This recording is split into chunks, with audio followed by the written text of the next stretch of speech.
Nepotism ಅಂತ ಇದ್ದಿದ್ರೆ ರಾಜ್ಕುಮಾರ್ ಮಕ್ಕಳವ್ರಿಗೂ ಕೇಳಬೇಕಿತ್ತಲ್ಲ. ಒಂದು ನಿಮಿಷ ಬರೋ ವಿಚಾರ ಅಲ್ಲ. ಅಂಬಾನಿ ಅವ್ರಿಗೂ ಕೇಳಬೇಕು, ಇದೇನಿದು ನಿಮ್ಮ ಮಕ್ಕಳಾಗಿದ್ದಕ್ಕೆ ನಿಮ್ಮ ಆಸ್ತಿ ಅಲ್ಲ ಅವ್ರಿಗೆ ಹೋಗ್ತಾ ಇದೆಯಲ್ಲ, ಬೇರೆಯವ್ರಿಗೂ ಕೊಡಿ, ಕೇಳಬೇಕು, ಪ್ರತಿಯೊಬ್ಬರಿಗೂ ಕೇಳಬೇಕು. ಇದು ತಪ್ಪು.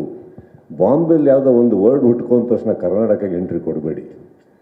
ನಮ್ಮಲ್ಲಿ ರಾಜ್ಕುಮಾರ್ ಟೈಮಿಂದನೂ ಅಕಸ್ಮಾತ್ ಕುಟುಂಬದವರಿಗೆ ಆ ಯೋಗ್ಯತೆ, ಅರ್ಹತೆ, ಕಲೆ ಅನ್ನೋದು ಒಲ್ದು ಅಕಸ್ಮಾತ್ ಕನ್ನಡ ಜನ ಅವ್ರನ್ನ ಇಷ್ಟಪಟ್ಟರೆ ಇದು ಯಾರಪ್ಪನ ಜಾಗ ಬೇಕಾರಾಗ್ಬೋದು.